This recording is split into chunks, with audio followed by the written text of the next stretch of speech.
Para diretso na alive ang umaga mo. Para diretso na buhay ang dugo mo. Para diretso na ang bangon at trabaho na agad-agad. Iaarangkada na namin ang mga balitang kailangan mo. Ibibigay na namin ang mga impormasyong pinaka-latest, pinakabago, pinag-uusapan, trending, viral. Arangkada Balita live sa DWIZ Metro at Mega Manila. DWIZ News FM regional stations. Naka-live din sa lahat ng DWIZ Digital News account, Facebook, YouTube at DWIZ News website. At panoorin din ang live nationwide sa Aliw 23 Free TV. Arangkada Balita.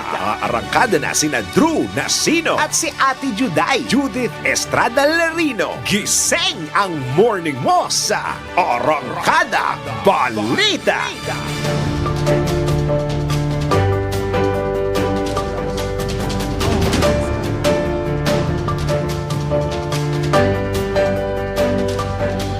Sa oras na 4 sandali makalipas po ang alas 5 na ng morning, dito po si Pila May Todong Lakas DWIZ 882. Hindi po makakasama hanggang alas 6 po tayo. Kami po ang inyong mga lingkod, Judith Estrada Larino. At Drew Nasino.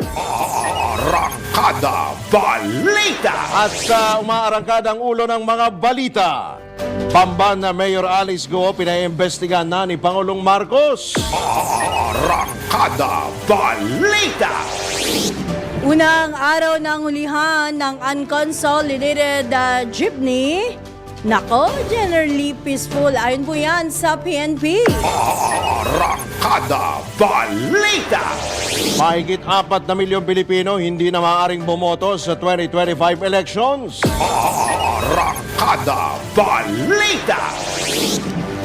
Balita sa ibayong dagat. 3 katao patay, 2 iba pa sugatan sa isang sunog dyan sa Germany. Arangkada Balita. Sa Sports 2024 PBA Philippine Cup Semifinals magsisimula na ngayong araw. Arangkada Balita. Ay, parang ang lungkot naman ito sa ating malinang showbiz. Queen of all media, Chris Aquino, may bagong sakit.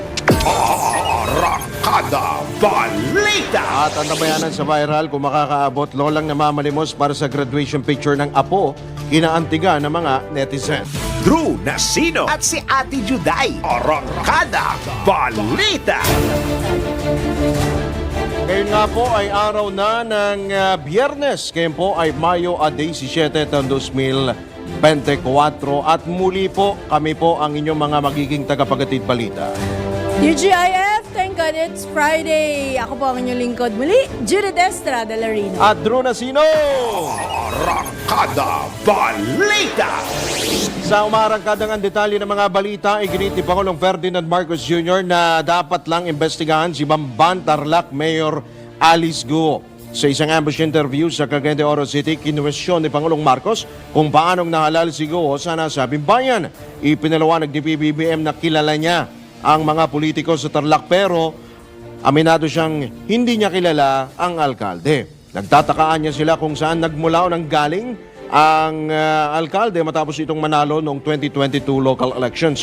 Samantala, hindi rin isinasantabi ng punong ekotibo ang posibilidad na peligroso sa seguridad ang ganitong pangyayari. Tiniyak naman ni Pangulong Marcos ang mahigpit na pagbabantay ng pamahalaan upang hindi na maulit na may mga nakapapasok ng bansa o nakapapasok sa bansa na mga kaduda-dudang tao. Arangkada Balita.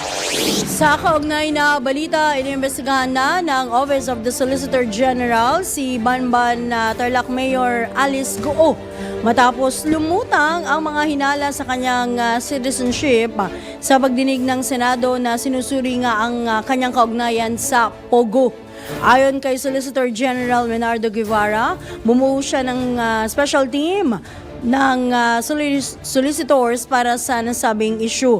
Kasalukuyan na rin nangangalap ng impormasyon ang Commission on Elections, ang Bureau of Immigration at iba pang ahensya ng gobyerno kaugnay dito kay Bamban Mayor Alice Go.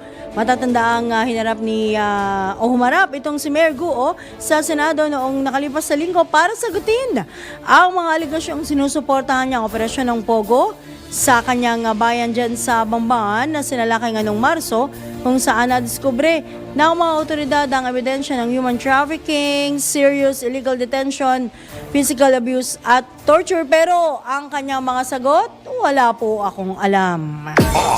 Arangkada Balita! Maaari namang kanselahin ang birth certificate ni Bamban Mayor Alice Guo kung mapapatunayang mali ang deklarasyon nito sa kanyang nationality. Lalo yung pa kanya pagka-Pilipino. Ito ang ginit ng Philippine Statistics Authority sa gitna nga ng mga isyong kinakaharap ng alkalde. Ayon sa PSA, iniimbestigahan na nila ang mga requirement na isinumite ni Mayor Guo sa kanyang delayed na pagpaparehistro ng birth certificate at mga taong sangkot sa naturang aplikasyon. Ipinalawanag ni PSA Assistant National Statistician Marisa Grande na kapag nagkansela ang kinansela ang birth record ni Mayor Guo, maki-question ang citizenship nito. Matatandang lumutang ang impormasyon sa Senado na late ang registration ng birth certificate ni Mayor Guo. Makaraang aminin nito na 17 anyos na siya nang irehistro ito sa PSA. Arangkada Balita! Umabila naman ang Commission on Elections sa Kongreso na bumalangkas ng mga batas na maghihigpit sa pagtanggap ng mga kandidato sa politika. Sa gitna naman ito ng investigasyon sa identity nitong si Mayor Alice Guo ng Bamban Tarlac na ngayon iniuugnay naman sa issue ng mga illegal na operasyon ng Pogo. Idinagdag pa ng COMELEC na upang matiyak na hindi makakapasok sa politika ang mga eligible candidates, batas ang kailangan upang masigurong malinis ang pangalan at background ng mga ito sa oras na maghain ng kanilang Certificate of Candidacy. Arangkada Balita! Pinaalalahanan naman ng Commission on Elections o ni COMELEC Chairman George Garcia mga botante na suriing maigi ang mga kwalifikasyon ng mga kandidato. Ito ay sa gitna nga ng issue ng citizenship ni Bamban Tarlac Mayor Alice Guo at sa investigasyon hinggil sa kanyang kaugnayan sa Pogo. Nabigyan pansin ang kanyang kwalifikasyon matapos nga mabigong sagutin nito mga simpleng tanong gaya ng pangalan ng kanyang dating guro at dating address. Sabi pa ni Garcia nang dapat gawin ng mga botante ay maging mulat sa pagsusuri ng kanilang mga kwalifikasyon at personal na detalye tulad ng edad, citizenship, voter registration at literacy. Arangkada Balita! Sa iba pang balita, generally peaceful ang unang araw ng panghuhuli ng mga kolorum na public utility jeepneys. Ito naman po ang inanunsyo ng NCRPO o National Capital Region Police Office. Ayon kay NCRPO spokesperson Lieutenant Colonel Eunice Salas, walang napaulat na insidente at normal din ang naging sitwasyon. Mabuti naman. Samantala nangako itong si Manibela President Marbal Buena na patuloy lamang silang papasada. Tigas ang ulo nito talaga, no? Dahil hindi nila kinikilala ang pagtatanggal ng kanilang prangkisa. Dagdag pa ng grupo, mayroon pa silang legal na hakbang para questionin ito at maging ang PUV modernization program ng pamahalaan. Arangkada Balita! Sa oras na 13 sandali makalipas ang ikalima ng morning, sa pagkakataon ito, tanggap po tayo ng ilang mga pag-uulat buhat sa labas ng impilan. Pag-abusong nagaganap sa immigration system ng bansa, pinababantayan ni Pangulong Marcos.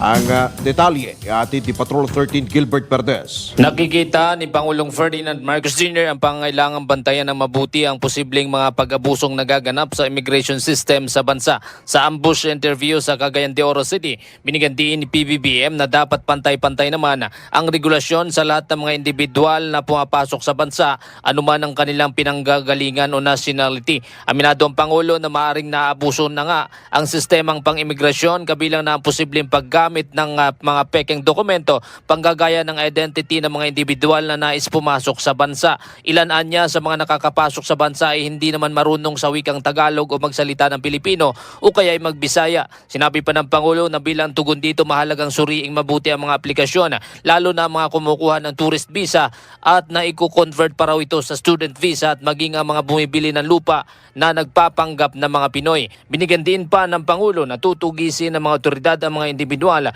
na sangkot dito para mailagay sa likod ng rehas na bakal.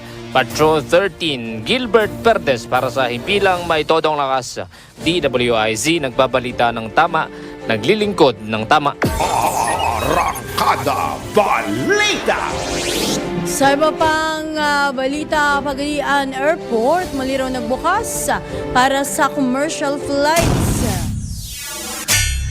Alamin po natin ang mga detalles sa ulat ni Patrol 45, Raul Esperas. Nanumbalik na ang operasyon ng Pagadian Airport matapos itong sumailalim sa rehabilitasyon. Sangayon sa Civil Aviation Authority of the Philippines, noong 15 nang ideklara ng CAP na tapos na ang rehabilitasyon at bukas na sa commercial operations ang Pagadian Airport. Sangayon sa CAP Area Center Manager Edwin Luching, na kumpleto ang rehabilitasyon o pagsasaayos ng Pagadian Airport at ito ay tumagal ng 14 na araw o mas maaga sa itinakdang panahon na ito ay isa sa ilalim sa pagsasaayos.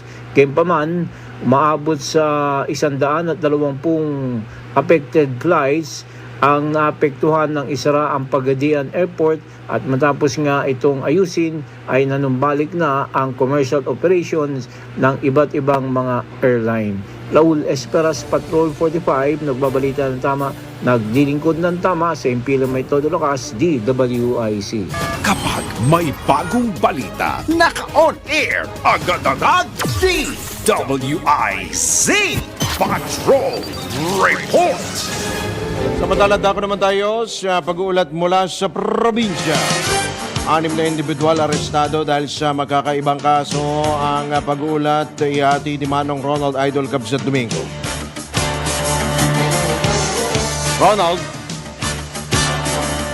Ronald Domingo. Alright, babalikan natin si Ronald Idol Domingo mula po dyan sa Ilocania sa pagpapatuloy pa rin ng ilang pang mga balita. Nahirapang sumakay ang ilang commuter matapos mabawasan ang mga namamasadang jeepney. Kapansin-pansin ho yan kahapon. Ito'y kasunod nga ng naunang banta ng LTFRB na huhulihin ang mga hindi pa consolidated. Actually, nagsimula raw ho kahapon sa isang terminal sa Maynila. Walang bumayahing jeep kahapon ng umaga na nagresulta sa paghaba ng pila ng mga paserong walang masakyan. 40 jeep na rutang Paco, Rotonda nagtahan ang hindi pumasada dahil sa kabiguang mag-consolidate ng mga prangkisa. Giniit naman ng transport group na Paro na Hoda na o kanilang kine-question kung paano sila babiyahe kung huhulihin naman sila ng LTFRB. Tutusin nila ay nais talaga nilang pumasada dahil may mga pamilya silang pinakakain. Arangkada Balita! Alright, balikan natin ang ilang reports mula sa mga lalawigan. Eto, puntahan natin alamin natin ang hatid na ulat ni Ronald Idol Domingo. Idol, good morning.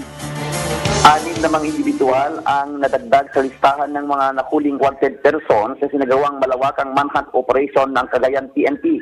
Unang naresto ay ang individual na may kasong Republic Act 9165 o pagkasangkot nito sa illegal na droga. Nauli ito ng matangkang kumuha ng kanyang National Police Clearance sa PNP Enrile. Agad nang ipagkoordina ang nasabing himpilan sa Substation 5, Sipas, Taguig City Police Station, Southern Police District, NCRPO. Matapos makita sa sistema ang naturang kaso nito para sa verifikasyon. Ang pagkakatakip dito ay bunsod ng pagtutulungan ng PNP Enrile Lead Unit at Substation 5 Sipas Taguig City Police Station. 200,000 piso naman ang piyansang inorekomenda ng korte para sa pansamantala nitong kalayaan. Dalawang individual naman ang inapasakamay ng PNP Baggao dahil sa kasong reckless imprudence resulting in serious physical injuries na may piyansang nagkakalaga ng 30,000 pesos bawat isa. Ang pagkakasakit nito ay sanhi ng pagtutulungan naman ng PNP Baggao at 2nd Mobile Force Platoon, 1st Cagayan Provincial Mobile Force Company. Samantala, dalawang individual rin ang nasa pangalaga ngayon ng PNP Baggao matapos silang mahuli dahil sa kaso nilang PD 705 o illegal na pagtuturuso at failure to appear at the scheduled hearing na walang anumang piyansang inirekomenda. Darakit naman ang dalawa sa pagtutulungan ng PNP Baggao kasama pa rin ang 2nd Mobile Force Platoon, 1st Cagayan Provincial Mobile Force Company at 204th Magubor Company. Regional Mobile Force Battalion 2. Dagdag sa nakuli ng parehong pagkat ang individual na nakaharap sa kasong attended homicide kung saan 36,000 pesos naman ang piyansang inuwenda ng korte para sa pansamantala nilang kalayaan. Ito ang Ronda Patrol, Ronald Idol Domingo, nag-uulat, pasimpilang may tulong lakas, DWIC, nagbabalita ng tama, naglilingkod ng tama. Arangkada Balita! Samantala, groundbreaking ng itatayong ospital sa Laguna, pinangunahan ni Governor Ramil Hernandez. Mula Calabarzon, Arman Cambes sa detalye. Isinagawa kahapon ang groundbreaking ceremony ng Itatayong Tertiary Regional Hospital sa Barangay Puypuy Bay, Laguna. Pinangunahan ni Laguna Governor Ramil Hernandez ang okasyon, katuwang ang may akda ng nasabing proyekto na si Congresswoman Ruth Hernandez.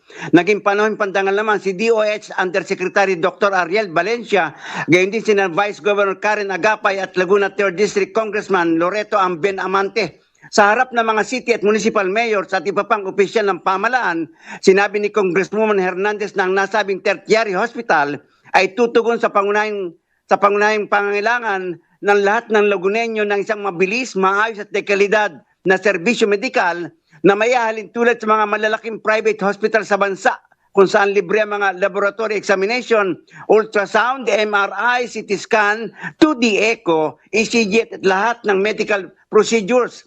Ang proyekto ayon pa kay Hernandez ay gagastusan ng pamalaan ng 1.8 bilyong piso. Arman Cambe mula Calabarzon, nagulat para sa impilang may todong lakas, DWIC, nagbabalita ng tama, naglilingkod ng tama. Arangkada Balita!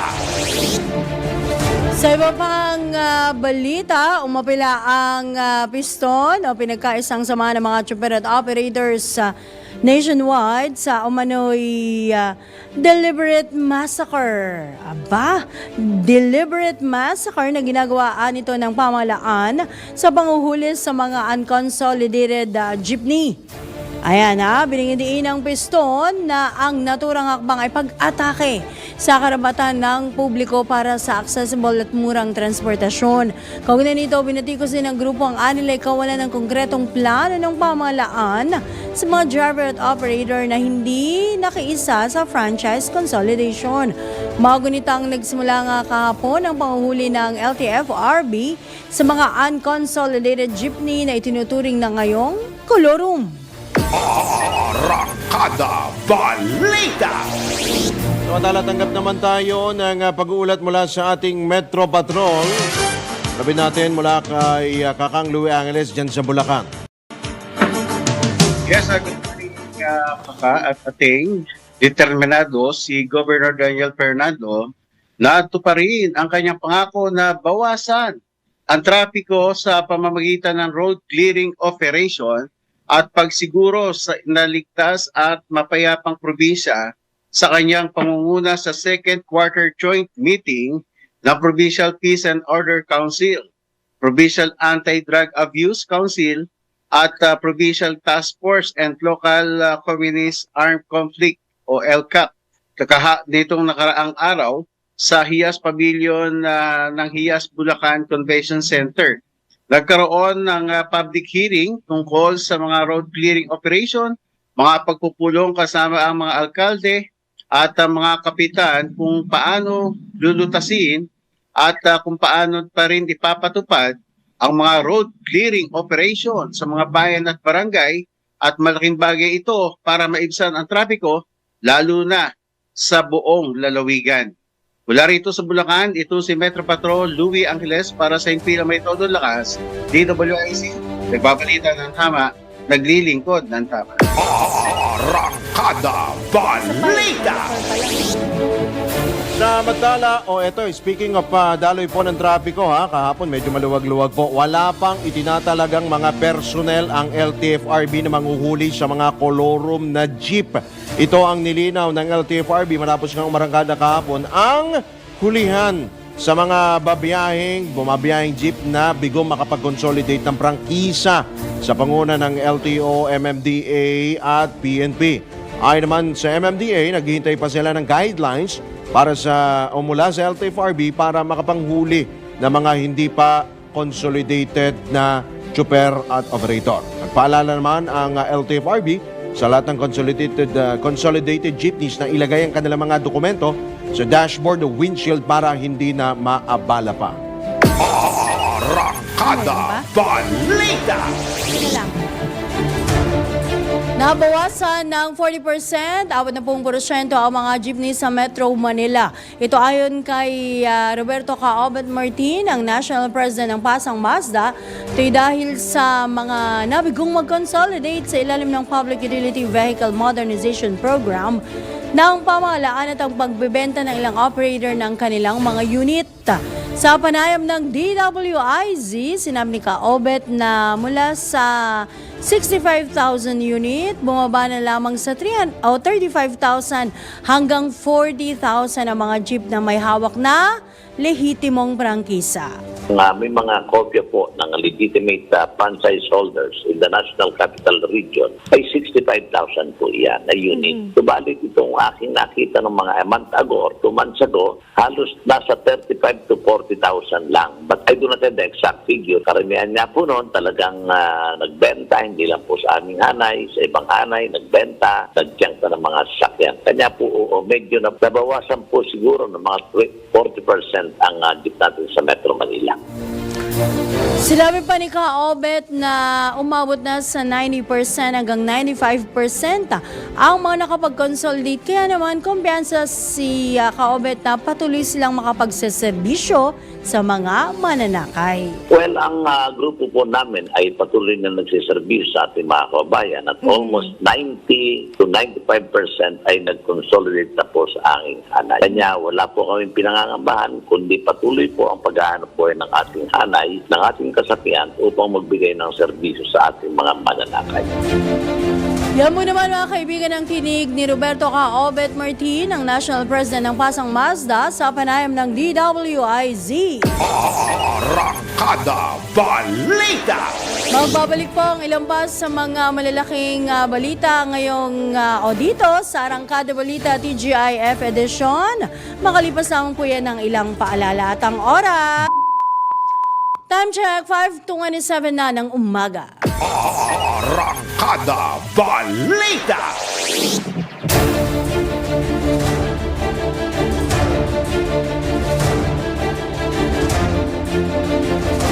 Alright, sa oras po na 32 sandali makalipas ang alas 5 na ng morning, tayo po ay nasa ikalawang sigwada na ng Arangkada Balita. Sa pagkakataon ito, tayo po ay pinalad na makausap natin ang NFA sa katawan po ni Acting Administrator Larry Lacson. Magandang umaga po, Admin. Welcome po muli sa DWIZ LU23, Drew Nasino po at Judith Estrada Larino. Magandang umaga rin po. Opo, maraming salamat po. Good morning po.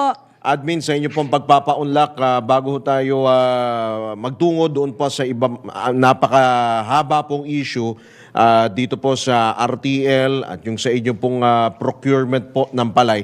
Dito muna tayo sa inyo pong hinihiling, tama ho ba? 16 billion pesos po para sa palay procurement. This year ho ito, Admin? Yan po ay for next year. Next year, for okay. 2025. Opo. Okay. 16.3. 16.3. Opo. So, ito ho ay mas mataas pa kumpara ho last year, Admin. Definitely po kasi Yeah. Mm-mm. mas taas po ang bilihan natin ng palay ngayon. Kung nabalitaan nyo po, nasa sa hanggang 30 po ang bili natin. Opo. So, ano lang po yan, minultiply lang po yan sa target ng next year, kanya po Opo. ganyan lumaki. Pero ang propose ho ng DFA is 24.8 billion po, admin. Ano pong nangyari? Bakit ho na ano tayo, pumirmi ho tayo sa 16? Ano po yan, no? Yung 16.3 palay procurement, ano Opo. lang po yan. Opo. Wala pa po dyan yung ibang mga gastusin. Okay. Yun po yan. Aha. Okay. So, talagang gaano ho ba kalaki pong volume ang kailangan po natin for next year considering na meron pong El Nino? Ang target po kasi natin next year ay 545,000 metric tons. Opo. Opo. Multiply nyo po yun ng 30 pesos. So, lumalabas po yan 16.350. Actually, to be exact. Okay. Billion. Okay. So, 545,000, more or less ito, admin, itong inyong projection. Pero, kasi ang issue ho talaga rito, admin, yung pong sa kinokontra ho kasi ng ilan pong farmer group, yung inyo pong hinihirit pa na dagdag pondo. Kasi meron pa ho kayong natira na more or less 8 or 9 billion na hindi nyo naman ho nagamit na para ho sa palay procurement. Ano na ho ang update ho doon, admin? Yun po kasi sinasabi nilang sobra, ginagamit na po natin ngayon yan. No? At first season pa lang, kakatapos pa lang, almost tapos na harvest season. Meron pa po tayong susunod na wet season. So mas malaki po ang volume na bibili natin doon.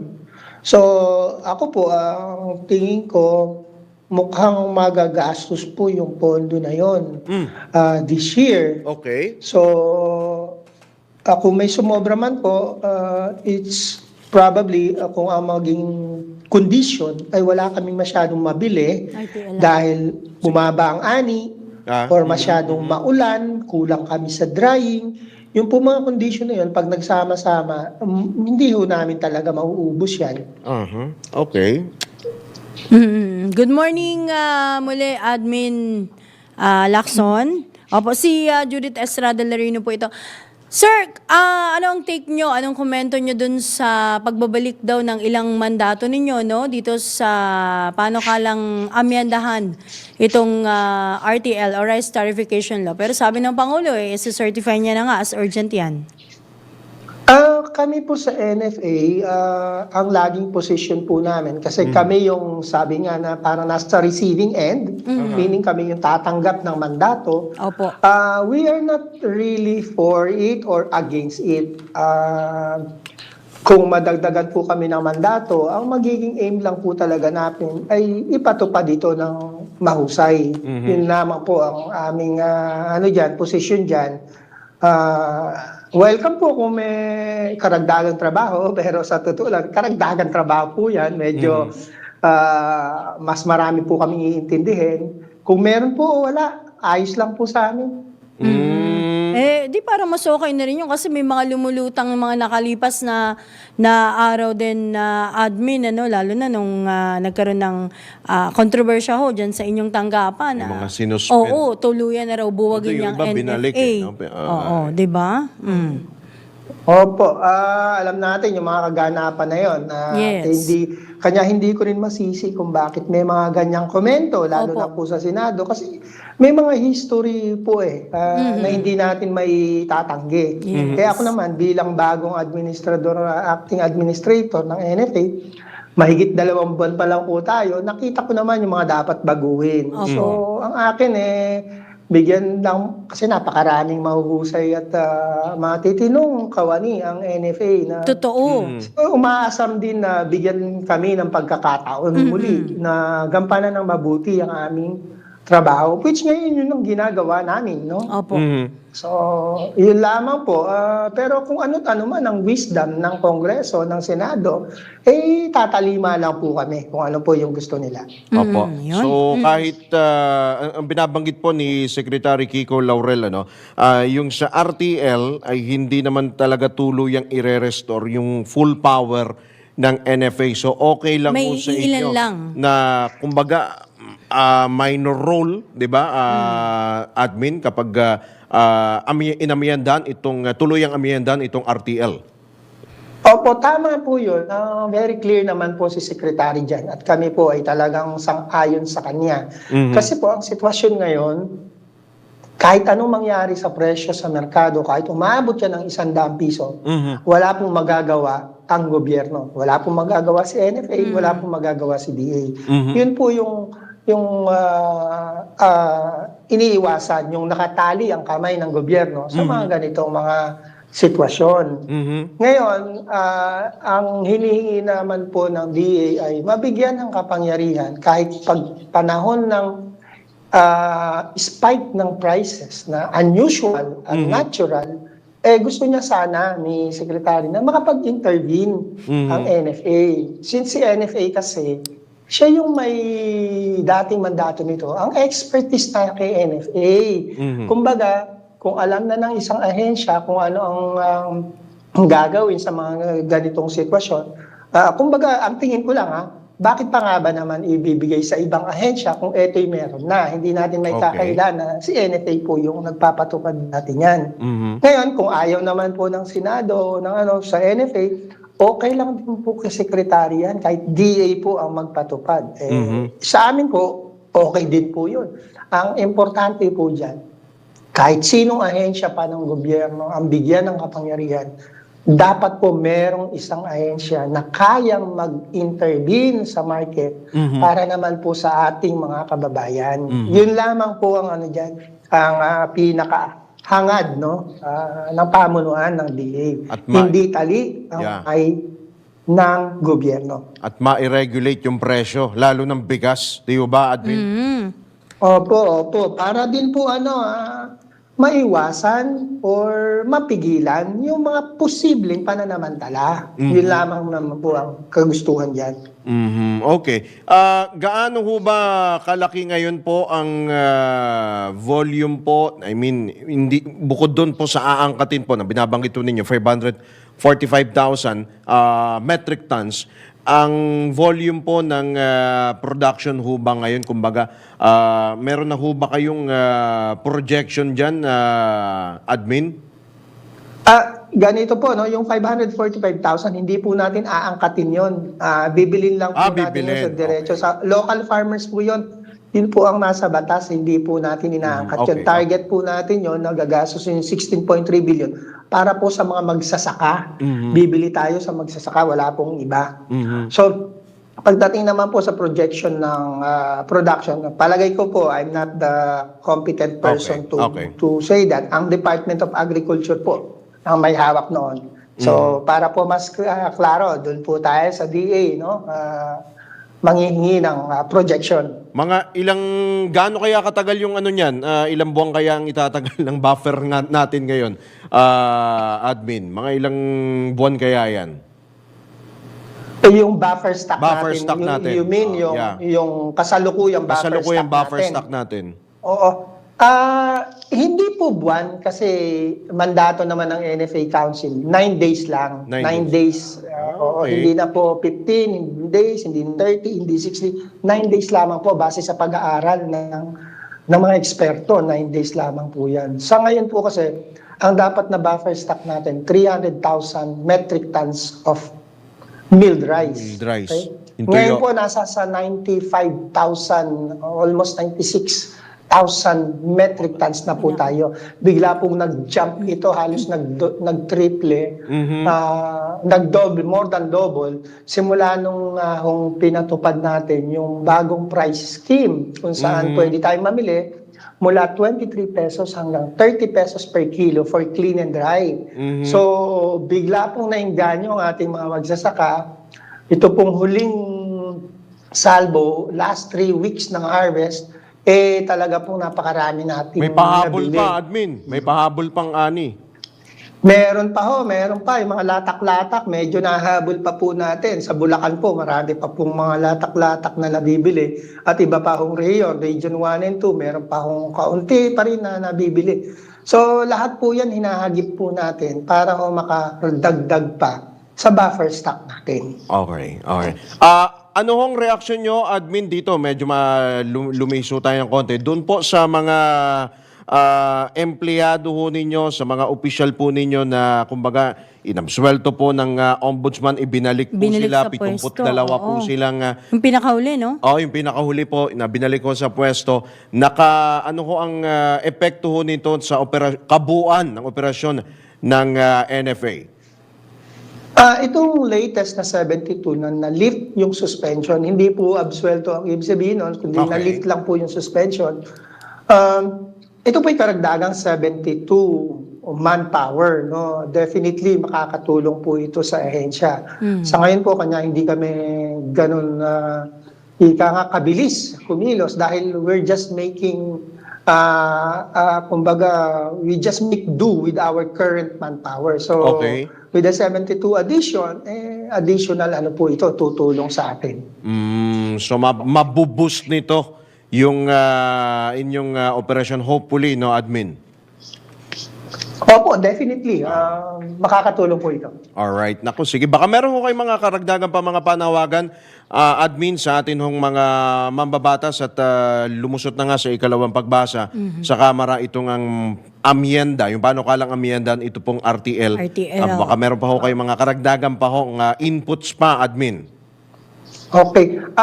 Unang-una, siguro, nagpapasalamat ako sa mga mambabatas o sa mga officials namin sa Department of Agriculture na nagtitiwala sa NFA sa under my leadership na magagampanan namin ng mahusay at matapat ang aming tungkulin. Doon naman po sa aming mga kasamahan or sa mga nasa Kongreso po na hindi po nawala na po ng tiwala sa NFA. Ako po naiintindihan po natin yan at kami po ay kumbaga humihikayat na bigyan po kami ng pagkakataon. Ang bagong NFA, no? Bagong pagkakataon na ipakita po namin na kaya po namin na gawing matapat ang aming tungkulin. So, kumbaga wala naman sigurong ahensya o tao na hindi kayang magbago, no? Kung bibigyan mo lang ng right tool at right controls, kaya po natin pagiging ang isang ahensya o ang isang trabaho. So, yun lamang po. At of course, ang aming unang dapat na talagang gusto naming tulungan dahil nga dito sa pinatupad namin bagong presyuhan, yun pong ating mga magsasaka. Sila po talaga ang aming inspirasyon na matulungan. Ngayon po sa aming price scheme, tingin ko po, price scheme na ito, tingin ko po wala nang malulugi magsasaka. Wag lang silang bagyuin, wag lang silang at tingin ko po, kasi ako'y nagsasaka rin, hindi na malulugi ang ating magsasakang ng palay. Yun po ang nakikita ko. Yun po ang kinakatuwa namin lahat sa NFA. So papatuloy po namin yan na at least matulungan naman natin ang ating mga magsasaka na matagal na rin namang napabayaan in the sense na doon sa presyuhan na marami po ang suporta ng DA sa production. Pero pagdating po sa marketing, pagdating sa palay marketing, medyo doon po hirap ang DA doon. Kanya nga po ito, together with the secretary, binago natin yung presyuhan para pati po doon sa marketing side, nakatulong na tayo sa magsasaka. Pati sa retail, admin, ano? Sana kung merong maibabalik na magkaroon ng function. epekto. Oo. Ano po? Para magkaroon din ng epekto siyempre sa retail kasi yung umaaray din siyempre yung mga consumer sa presyo ng bigas, 'di ba, admin? At nawa, no, yung bukod sa mga magsasaka na matulungan pati rin yung mga consumer natin at makapag-produce pa ng maraming palay kasi napapansin ho namin medyo nabawasan ho yung nagtatanim ho ng palay, admin. Tama po yan. Pero sa nakikita ko, ang projection, dadami po muli yan. Ito po sa nangyari sa bilihan ng palay ni NFA, tumaas. ay mas marami po ang may ingganyong magtanim ng palay ngayon. So pag mas marami ang produksyon, ang tendency po niyan bababa, no? Ang dahil marami ang volume, medyo bababa ang Supply presyo. and demand, Kahit yeah. pagdating din po hanggang sa milled rice. Pero ang pinakamalaking epekto po talaga kung gusto nating bumaba ang presyo ng milled rice sa palengke, sa pamilihan, yun pong alam na lahat ng mga players na ang gobyerno, anytime na mayroong makita magsamantala, ay pwedeng pumasok ang gobyerno. Yun ang napakalaking deterrent sa pananamantala. So, kung may bigay man yan po sa DA, kami po'y natutuwa na kahit DA po ang magpatupad niyan. Basta meron lang po maka-intervene sa market kapag meron po tayong nakikitang sobrang biglang taas ng presyo. Alright. Naku, sige. Umaasa po ang sambayan ng Pilipino sa kahihinatnan po ng mga susunod pang hakbang po ng gobyerno. Marami pong salamat, Admin Larry Lacson, sa inyo pong oras. Magandang umaga po. Magandang umaga rin po sa lahat ng sa atin at sa mga nakikinig. Salamat po. Good luck Happy po. weekend. Happy weekend po, Admin. Salamat po. Alright. Happy weekend. Ingat po, ingat si Acting Administrator Larry Lacson ng National Food Authority. Inyo pong napakinggan. Magbabalik po muli ang Arangkada Balita makalipas lamang po ang ilang mga paalala. Oy! 10 minuto na lang bago sumapit ang ganap na alas 6. Arangkada Balita!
Anim na SM Super Mall sa buong bansa. Ang SM City Caloocan, Jan Buen sa Kangkalu sa North, itinayo sa Deparo Road sa Bagumbong ay ikatlong Super Mall sa lungsod at kauna ng Big City Mall sa North Caloocan. Ay alok na retail, entertainment at recreational activities. Ang SM City Caloocan ay mayroong 3 palapag, giant installation at eco-friendly features tulad ng e-vehicle charging stations at biker-friendly facilities. Sabay ng pagbubukas ng SM City Caloocan, ang pagbubukas din ng maraming trabaho at negosyo para sa komunidad, partikular sa mga taga North Caloocan. Nangako naman si SM Supermalls President Steven Tan na patuloy na magbibigay ng bago at exciting shopping experience ang SM Supermalls. Kaya naman, let's make more fun memories together sa pamamagitan ng pagbisita sa iba't ibang SM Supermall branches nationwide. Arangkada Balita! Mga balitang dapat alam mo kahit sa labas ng bansa. DWIZ Balita sa ibang bansa. 3 katao ang patay habang 2 iba pa ang nasa critical na kondisyon matapos masunog ang isang residential building sa Düsseldorf, Germany. Ayon sa mga otoridad, sumiklab ang sunog sa isang kiosk na nasa labas ng building at kumalat hanggang sa ikalawang palapag ng gusali. Sa ngayon patuloy na inimbestiga ng mga otoridad ang sanhi ng pagkalat ng apoy. Arangkada Balita! Sa mundo ng palakasan, ang latest malalaman sa DWIZ Sports News. Uy, Nagkasada na po ngayong araw ang Game 1 ng 2024 PBA Philippine Cup Semifinals dyan sa SM Mall of Asia Arena. Ayan, unang sasabak sa laro ang Beermen at Elasto Painters ang alas 4:30 ng hapon. Eksakto habang magtatapat naman ang Gene Kings at Bolts ang alas 7:30 ng gabi. Matibay naman daw ang uling apat na koponan na San Miguel, Ginebra, Meralco at Rain or Shine para sa kanilang best of 7 semifinal series. Arangkada Balita! Ito na ang latest, bagong-bago, fresh na fresh, DWIZ Showbiz News! Ito na nga ang showbiz, chika, Tonton, dahil birthday mo. Happy birthday! Akalain mo, May birthday siya? May birthday siya. Attorney Ton. Makinig ka. Ibinunyag ng Queen of All Media na si Chris Aquino na mayroon na naman natuklasang panibagong sakit. Ala. Meron naman siyang panibagong sakit. Sa isang IG post nabanggit ni Chrissy na meron siyang problema sa puso at mataas ang kanyang cholesterol level. Sobrang niyang taas ang kanyang cholesterol at triglycerides na hindi naman maaaring gamutin dahil siya ay underweight. Hala. Kaya naman humiling ng panalangin ang TV host at Queen of All Media sa publiko para sa kanyang agarang paggaling. Arangkada Balita! Nagkaroon na ng komplikasyon yung kanyang mga sakit. O yung viral, bitinin na natin next week na. Sa Lunes na. Dahil Naipon na yung viral news natin dahil nagdiriwang ho ng kanila hong kaarawan ang mga nilalang po na ito kagaya po ni Donald Peñafiel. Sino yun? Sino siya? Happy Gwapo ba yan? birthday. Ang ating po transmitter technician dyan Happy po sa birthday kayo, Kabantugan. Don. Ayan. Nasa US of A to ngayon eh. Talaga? Diba? Yan. Pilingero yan eh. Happy birthday din. Advance happy birthday kay Eliza. Oh yes, sa Eliza Quevedo. Sunday, no? Sunday. Oo, May 19. Happy birthday po. Yan. Si Ton Villamor ng DWIZ and Aliw Production. Oh, meron pa. Si Chris Barrientos, yung ating Chris station Barrientos manager. nga pala sa Palawan. Akalain mo may birthday din yan. Yan. Sa Happy, ano happy yan, birthday. Monday naman. Ayan. Si O, sino Christian to? Lambino, ang tech po ng Dagupan. Ayan. Alright, Happy wala na birthday po tayong oras mga katodos. Tayo po ay nagpapaalam na. Ito po muli yung lingkod, Drew Nasino, nagbabalita ng tama. Ako naman po si Judith Estrada Larino, naglilingkod ng tama. Susunod na po, Usapang Tol, kasama sina Senator Francis Tolentino at Cecil Villarosa. At pagkatapos naman po niyan, ang panibagong bugso ng balitaan kasama si John Ibanez sa Asada Balita. Happy weekend! Para diretso na alive ang umaga mo. Para diretso na buhay ang dugo mo. Para diretso na ang bangon at trabaho na agad-agad. Iarangkada na namin ang mga balitang kailangan mo. Ibibigay na namin ang mga impormasyong pinaka-latest, pinakabago, pinag-uusapan, trending, viral. Arangkada Balita. Live sa DWIZ Metro at Mega Manila. DWIZ News FM regional stations. Naka-live din sa lahat ng DWIZ Digital News account, Facebook, YouTube at DWIZ News website. At panoorin din ang live nationwide sa Aliw 23 Free TV. Arangkada Balita. Arangkada na sina Drew Nasino at si Ate Juday, Judith Estrada Larino. Gising ang morning mo sa Arangkada Balita. Live araw-araw, Monday to Friday, 5 a.m.